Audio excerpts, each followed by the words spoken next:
Awesome. So we have here today Mr. Carson Vincent Heady. Hi, Carson. I'm going Thank to you give for you. it.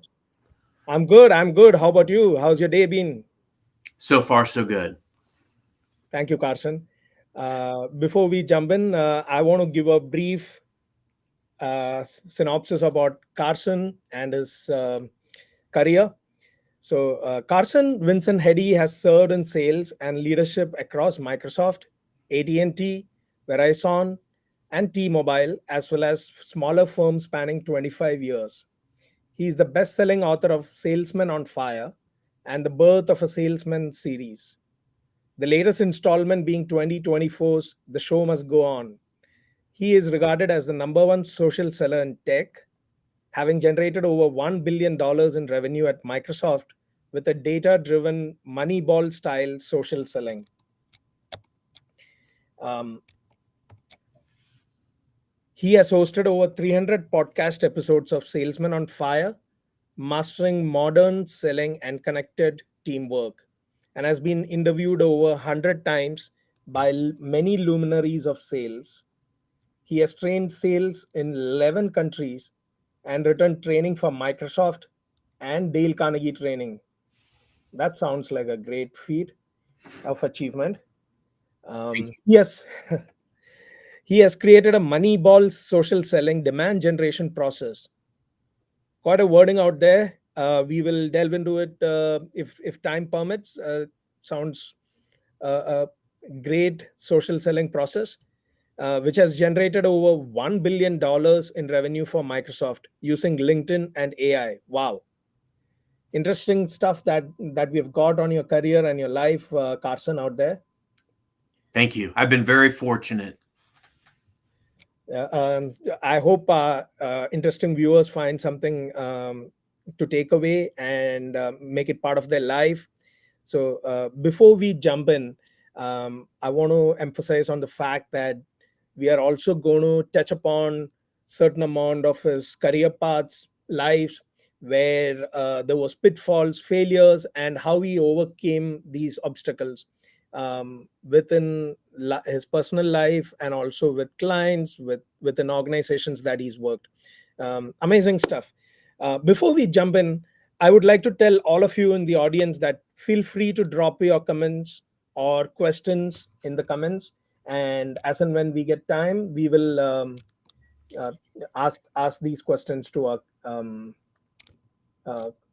Mr. Carson. Yeah, awesome. So right on. My first question is the turning point. Carson, your journey has been incredibly inspiring.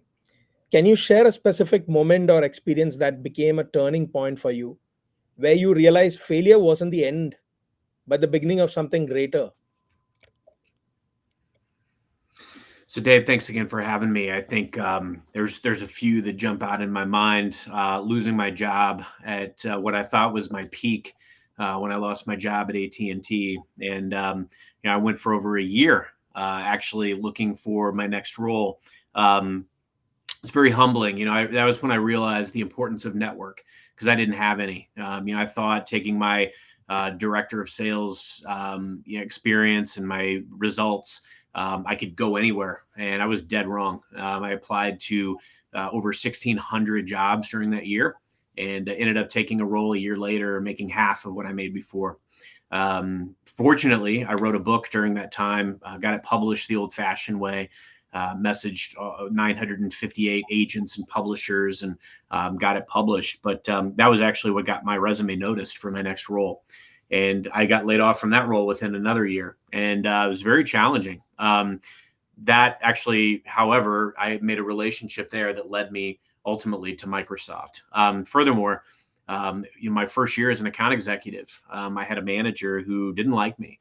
And I was also doing very unorthodox things to go out and create customer relationships. I did not fall into the tried and true.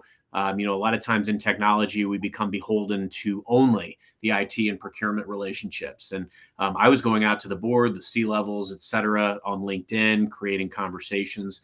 And the results just didn't come fast enough. I got distracted. I was also taking on too much.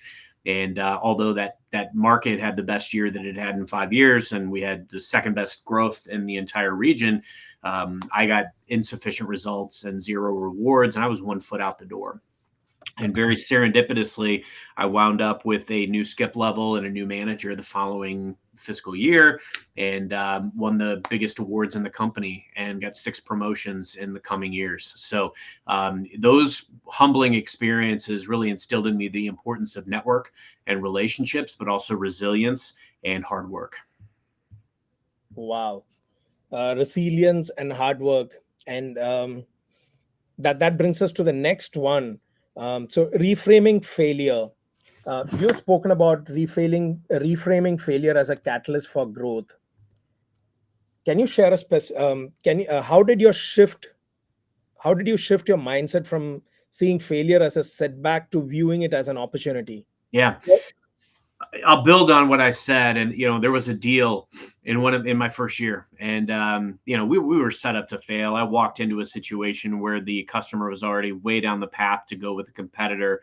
But I frankly had not gotten the training or, the support or help to, pull this thing out of the weeds. So when it went awry, and sometimes people like to point fingers, all the fingers got pointed at me. So I wore the loss, right? But what it does is it helps you see around corners better the next time. It helps to eliminate your blind spots. And if you use a loss or a failure as a catalyst for change in yourself, you can see these blind spots better as time goes by. As I've grown and experience, with that, sometimes if you're open-minded and have a growth mindset, comes wisdom. And you get to a point in your life and in your career where you can easily look back, and while you don't want to live in the past, you definitely want to use the past as a teacher. And you want to you can't connect the dots forward. I don't know exactly where I'm going, but I can connect the dots backwards. I can understand exactly what led me here. I can understand, now when I see a set of situations or a set of parameters, I can look at each situation dispassionately and say, I've been here before, and I know what worked and what didn't work the last time. And it really helps you when you run into similar sets of circumstances. And even when you run into the unknown, it still helps you be a little bit more eyes wide open, because you know how you've handled ambiguous situations in the past and how they've panned out. So that is how failure and losing has helped me considerably in winning consistently. Amazing. There are folks out here who would be in sales or various different parts of their career, looking for this two cents advice from you. What would you give them, an advice for someone who's struggling with this mindset shift? Yeah, Dave, that's a good question. Look, I've gotten so much from sales. That's why I try to give back so much to sales. I met my wife in sales. I've gotten, the ability to be, have autonomy, be free, feed my family. I have everything I've ever wanted thanks to sales. And so I'm very passionate about this topic. And, if I were to just spell out 2 pieces of advice here, I'd say, your network is your net worth. That was instilled in me a long time ago by a mentor. And what that means is that, going out and finding people that are doing what you want to be doing, or people that are hiring for what you want to be doing, people that will understand and celebrate your unique superpowers and strengths that you bring to the table. Be intentional about understanding your why and your strengths and your superpowers, and how you can use them to elevate everyone else around you. See, I realized a long time ago that I was passionate about being a problem eliminator, going out and, my leadership was saying, hey, our biggest problem is we don't have enough relationships in the board and the C-suite. So I went out and got them, period. And then I figured out a way not only to do it, but to gamify it and to also train everybody else in the world, in my organization, how to do it too. If you're intentional about those types of things, you can write your own ticket. You can do anything you want. The other is control the controllables. It's a piece of advice I got back in 2013 from a previous manager. And it was really all about, there's always a lot of noise out there. And sometimes your manager might be noise. Sometimes Your peers might be noise. Sometimes the drama, the politics, all that stuff can be noise, and you've got to almost like see in the storm. And you're not always going to get good advice, is my point. And so, sometimes I've had managers bark at me. You need to go sell more of this. You need to go sell more of that. That's not helpful, right? What's helpful is to understand the why, understand how to put a process in place. Sales is all about people and process. That's it. And if you focus on the right people, you surround yourself with the right people, and you execute the right process, you can't help but be successful. I've never worried about a result or a number a day in my life. And I've missed goal one time ever in 25 years. And I can tell you exactly why that was. It was, but that's neither here nor there. My point is that if you subscribe fully to people and process methodology, you can't help but be successful over the long haul. Awesome. Gamify, control the controllables. Interesting. Um, so that brings us to the next one, which is resilience in times of tough times. Life often throws curveballs, both personally and professionally, Carson. Can you share a time when you completely felt knocked down? How did you find the strength to get back up and keep moving forward? Yeah. The biggest one that jumps out of my mind was after AT&T back in 2010. I lost a job at what I thought was going to be my peak. I used to get up in front of hundreds of salespeople every day and get standing ovations, and it was very Wolf of Wall Street like. And I thought I had made it. I thought I was doing all these right things. I was in kind of this boiler room call center, right? What was interesting to me was what I realized afterwards was that I was completely alone. These people that had worshipped me because they wanted me to promote them, they were nowhere. They were nowhere to be found. They wouldn't even take my phone call.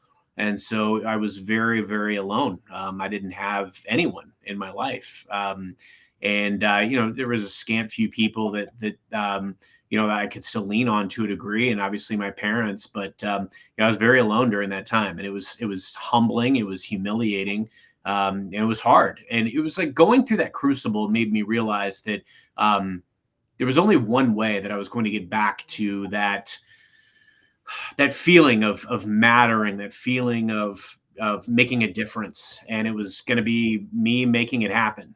And I've always been very intentional about my goals and my bucket lists. And I wanted to write a book. I used the time wisely and did it. And ultimately, as I mentioned, that's what got me into my next role.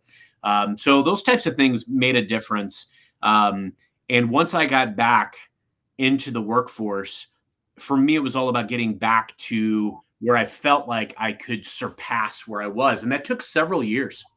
It took several years for me to feel like I was surpassing where I had been. So that memory, that pain was very prevalent in my mind for, I would say, probably 6 years. And then finally I surpassed it, far surpassed it. That was 15 years ago now. So I can definitely understand how sometimes pain, personal pain, professional pain can be very prevalent in your life. But also it's not forever. It is temporary. And if you can learn from it, these things can matter a great deal. Yeah, interesting. So there's a saying or a thought process that when you have you are immersed in negativity, or in times of trouble, look at the positive bank balance. And did you have any sort of experience like that where you pulled out some shoelace tying moment, and then from there you build up your success moments, and then keep recreating it, and then made it a success in the present moment? Yeah, I think there's a big element of that. There was, frankly, when things aren't going well for me personally, I have a tendency of throwing myself into what I can control. I can control the effort that I bring to my role. I can control the passion, the energy, the enthusiasm. And don't get me wrong, I mean, there were still days where I was not feeling it, but you just put one foot in front of the next. You land the step in front of you, and if you do that enough times, it'll catch on. You'll get the momentum. It's kind of like when I get up in the morning and I don't feel like running. I just start walking and start a trot, and then I'm into it, right? It's just, you have to go through the motions sometimes and get there. And fortunately, I've always been able to find my rhythm. Interesting, very interesting. Yeah. Um, Balancing personal and professional struggles. Many people struggle to balance personal and professional challenges. How did you manage to navigate both simultaneously, and what strategies helped you stay focused and resilient? Anybody who pretends to have a great answer to that is a liar, because it's such a challenge, right? I mean, there's always, at the beginning of the year, I did an exercise with my team, and one of my leaders that I respect greatly brought kind of this wheel of priorities. It was kind of this wheel of balance, and you bring some of the different, like your family, your hobbies, your different passions, your career, and it's, where would you rate them on a scale of 1 to 10? In the, like, where they are, like, the quality of that element of your life at any given moment. And it's practically impossible. The point of the exercise is practically impossible, if not impossible, to be at a 10 in all of them, because no matter what, I may work long. I may have a big project and then I miss out on time with my family, or vice versa. If I have to unplug from the business to tend to family, it could throw things out of balance. And furthermore, the more time that you go by, I'm married with 3 kids. I have a full-time job. I write books. I do a lot of things, host podcasts. Um, it's very challenging to do all of these things at the same time. It takes some intentionality, but some of your hobbies might go by the wayside. I haven't played golf in years. I, don't get to do some of the things that I really enjoy doing, but you have to prioritize. You have to be intentional. You have to apply discipline to your scheduling, and invest in your priorities. That's the best advice I can give. It's not always perfect. It's not ever going to be perfect.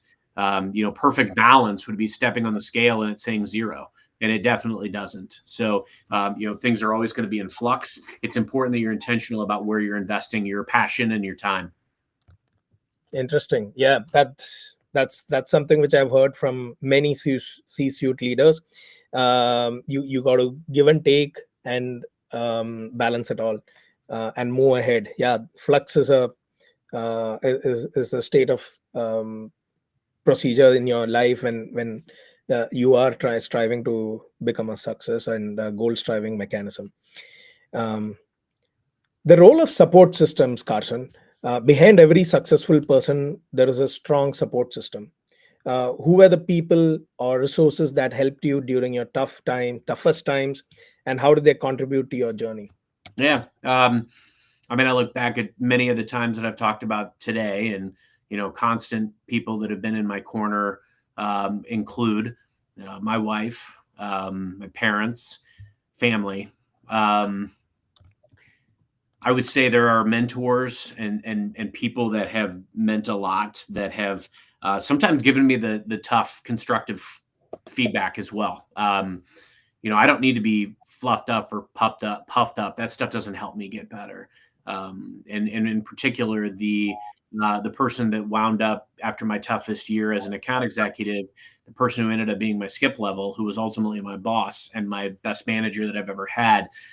She was somebody who was always able to give me the right feedback at any given moment. She'd be very clear about, what got you here isn't going to get you to the next level. And, who and how I needed to work on, relationships within the organization, the investments that I needed to make personally and professionally in the organization to get where I wanted to go. And so those people really stand out to me. Awesome. Yeah, those are some things which I can resonate with. You're only as good as your last number or the last quarter, uh, for a sales guy to hear. Uh, Yeah. so, Carson, I'd wanted to also understand, from um, from a mid-career sales or operations or finance marketing professional, uh, what are the couple of things that you think he should do outside of his work life that would enrich him or Wow. her? Yeah, it's a good one. And I love that you called me mid-career, because I agree, man. I got a lot more years ahead of me. Um, Oh, I think it's really important to just build a foundation for being the best version of you. It's so easy in work and in sales to get down, to take the rejection personally, to not we're in this immediate gratification society, and it's very challenging sometimes. Like there's nothing immediate about sales, right? It's you have to invest, you have to nurture over time. It's all a relationships game, and so outside of work, when I'm thinking about like how do I build the best foundation for being the best version of me every day. I'm up early. I'm in the gym. That's where I get my best ideas. Um, I try to apply discipline in my scheduling. If there's things that I need to move around, I listen to a lot of audiobooks. I read constantly. I usually have like 4 books going at the same time. Whether it's Kindle, Audible, paperback, whatever it is. And so that stuff really helps me a great deal. Just always reading, always learning. And it's funny because I look back in my 20s when I was cocky or arrogant enough to think that I didn't need any training or coaching whatsoever. And I thought I knew everything there was to know about sales, which I didn't. I look back and I didn't think that I needed to read or, sharpen my axe, as it were. But now I love it. There's nothing better than soaking in all of this wisdom and knowledge and just different perspectives, different ways of looking at things. And I apply these lessons literally daily. I'll bring these to my team calls. I do a team call on Monday for, all 70 people that support my business. And we have a section called What Are You Learning? And it's really all about like, let's talk about like, did you take in a podcast? Are you reading a book? Did you come across a resource over the last week that you want to share with the team? You just always have to be out there sharpening your axe. And then lastly, but most importantly, is making sure that you're investing in the things that are going to fuel you outside of work, being with family, having experiences. Those things are so important. Interesting. Which do you read? All the time. Great. So, which is the book that you're the last one that you read or currently reading? Yeah. So right now I've got a few going. So one is Start With Why by Simon Sinek. I love his stuff, and I had never read that book. Another one that I'm reading is called Secure Love by Julie Manano, and it's a relationship book. I'm reading it with my wife, and it's really just all about how to meet your spouse where they are, how to be better in the inevitable negative cycles that you have in relationships. Let's see. One of the other ones that I'm reading is Meditations by Marcus Aurelius. Very much the taking a Stoic philosophy to situations, realizing that in the grand scheme of things, we live for a very brief fraction of time, but we were put on earth for very specific, important reasons. So live your purpose, live your why, but don't take anything too super seriously. Because the reality is it'll all be gone tomorrow, and just be a good person. So those are definitely helping shape my 2025. Awesome. Yeah. Overcoming self-doubt. Self-doubt can be paralyzing for many. Some of them, they get stuck after meeting with a failure. How did you overcome self-doubt and regain confidence in yourself and your abilities, and saying that was just a stop at a train station? Yeah, I don't know that I have. I don't know that I've ever overcome self-doubt. I think there's a healthy amount of self-doubt that is helpful, because imposter syndrome is normal, and if you don't have it, then you're probably not pushing your limits. I had a lot of self-doubt growing up. I didn't always fit in. I skipped a grade and was around people that middle of my time in school that I didn't grow up with. I wasn't on the same sports teams with, so I never really felt like I fit in. And I carried that with me for a long, long time.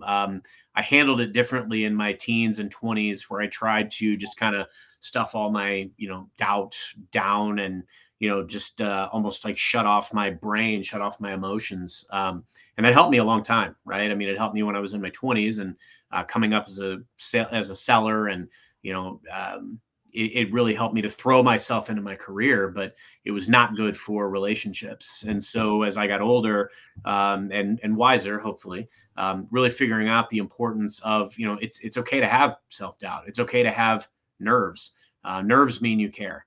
And, I still have imposter syndrome all the time. I can't believe that I, who am just a small town kid from the Midwest United States, is, training and coaching people globally at the greatest company in the world, and has won every award I've ever set out to win. And I've just been so fortunate. So I think there's always going to be a lingering element of self-doubt, but you also want to keep pushing your limits and keep throwing yourself into new experiences and new situations, because they're going to make you better. So it's okay to be doubtful of yourself. Just don't let it hold you back from doing what you know to be right. Great. Your favorite holiday destination, Carson? Oh, wow. Well, when I think of holiday destinations, probably just really anywhere warm. Yeah, I've been to some good ones: Mexico, Florida, California. Um, and I had a phenomenal time this past year on a cruise and to Disney with my family. So, I'm all about making memories. I think you can make memories anywhere, but anywhere warm.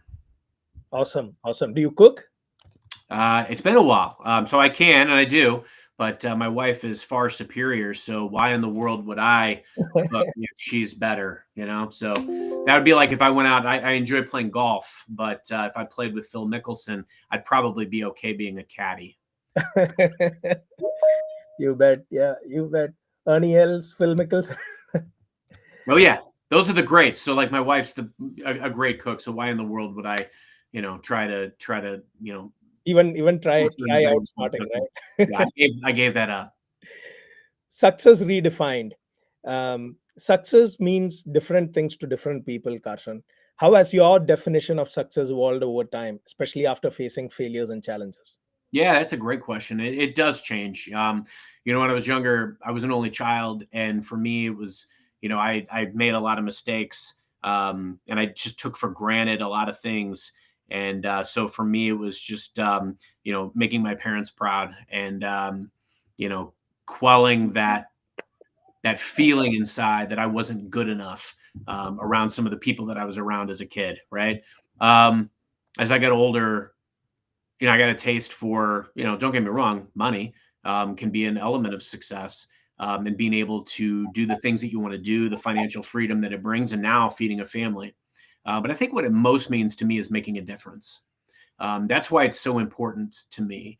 I enjoy winning, but for me, winning can also be like, having enough time to play a game with your kid at night, or getting time to watch a show with your spouse. There's all kinds of winning. So I think making a difference for people, whether it's in your household or it's in your world, though that is success for me.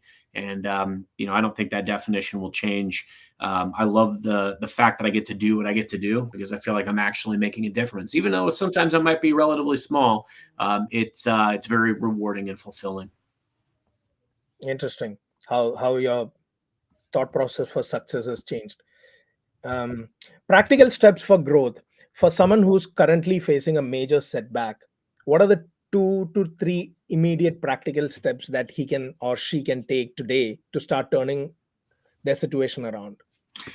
Yeah, I mean, first, you need to acknowledge the setback. Either, you need to give yourself the space to grieve, to feel it, to understand it, to analyze it, to do a post-mortem on the situation. But it's also important to take a balcony view of the situation as well. You have a new playing field, so figure out what's your move and develop a strategy and a plan to move forward.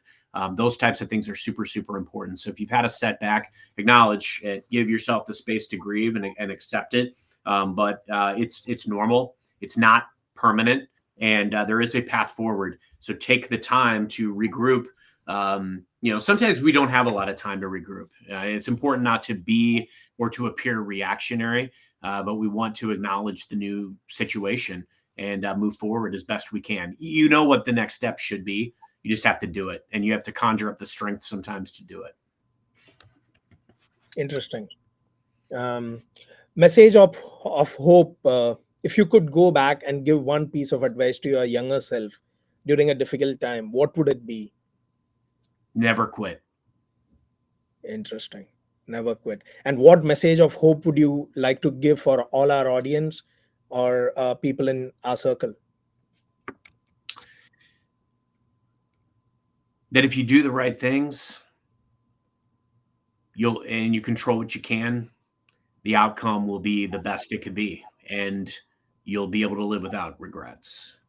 And that's what I try to live by every day. I can't control the outcome, um, but I can control the elements that I put in place, the effort that I bring, and every time, especially in sales, I always leave no stone unturned. There is no. I always like to say, my work begins when somebody tells me that can't be done, or that's impossible, or don't bother doing it. It can't be done. That's where my work begins. And I will turn over every stone, and I'll leave no stone unturned, and I will leave it all on the field every time. And I'll be able to look back and know that I did everything I could to achieve that goal, and I can live with that. And I think you can too. That's where you should strive to be in every pursuit you make. 100%. Thank you. Healabuddy is an online marketplace to find virtual therapists in Canada. And we are geared specifically to address the challenges that three communities faced, which is veterans and their spouses, mothers with postpartum depression issues, parents with ADHD kids. If do you have any message for them, the audience, in that segments? Yeah.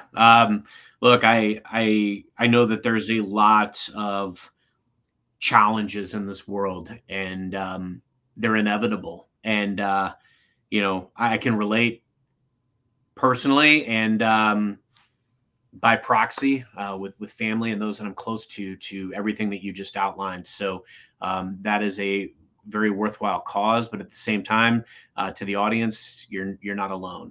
You know, sometimes it's important to shrink our bubble when things get too overwhelming, and just to focus on the moment and realize we're okay, and that the people immediate to us are okay.